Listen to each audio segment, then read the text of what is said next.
Hey guys, so I just wanted to talk about the bed. I may have some pictures that I can show as we were building it. So the bed is a queen size. It's 58 inches wide.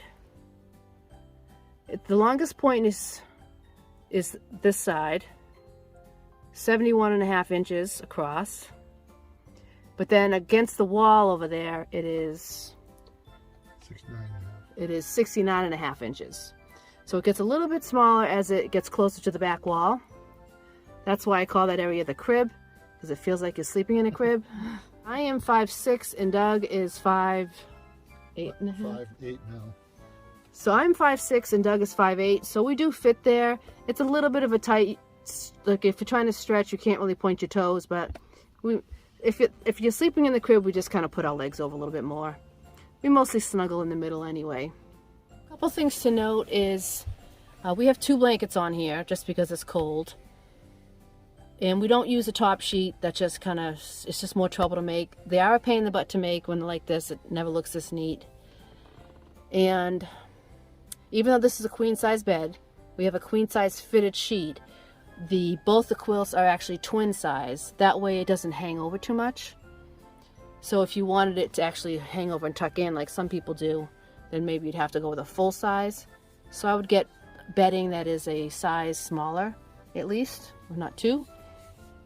So we're going to strip it all down to the very bottom and show you from the bottom up how we made it and what's involved. So we have our lovely assistant, Vanna White, over here. He's going to help me show you how we made the bed. So this is the head of the bed up here. Well, we used the plus nuts and we bolted a 2x6 to the side at the flattest point that we could find. And then we used some joist hangers and we mounted them to the 2x6 so that would hang the 2x4s on edge that we could build the platform for the mattress. We used 4 of them and that's plenty enough. There's been no issues with that. Alright, so in the last video I showed you how we made the compartments. Well, I showed you how long the compartments were. This is the long one. And you can see how we had to strap down the goal zero. We used these little eyelets, is that what they're called? Eye bolts. And Velcro straps. So after we made the bed, before I put the platform on, I made the compartments. And I separated them with the wall board, I believe.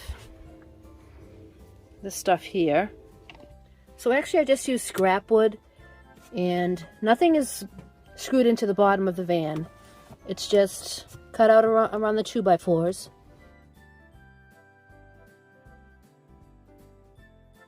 So I know I used the inside of the ribs and rested these, what are they, 1x2s? Yes. These 1x2s inside the ribs so they would keep from sliding. Like I said, there's 5 compartments.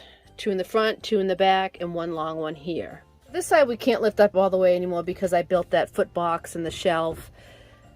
So the reason these pieces are kind of random was I was using whatever we had left.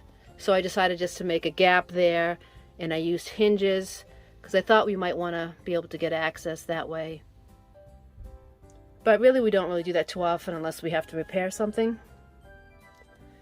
And then I just drilled some random holes in it for ventilation.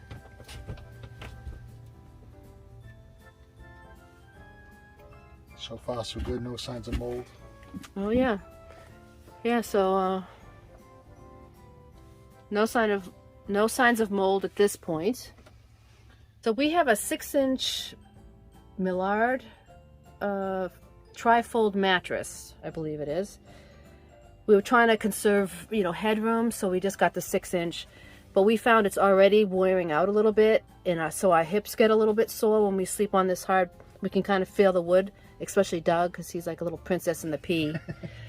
So we're just trying to use some things we had on hand to just add a little bit of cushion without adding too much more height to it. At some point we'll probably have to get a new mattress, but for now this is what we're doing. I found these yoga mats at Target. They were like $4.99 each, I believe, or $5.99 each. So it's pretty cheap for a yoga mat. So I thought this would add a little bit of cushion. So we're going to add this right to the middle of where the hips are. because that's the part that's bothering us the most.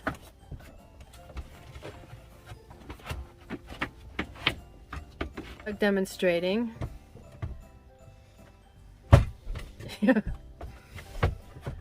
Yep. So that should help with the hip situation. We also had some leftover insulation, the Thinsulate. We have some random pieces here we're just gonna spread out on the bottom to add a little bit of padding. So this medium-sized piece we're gonna put up by our shoulders.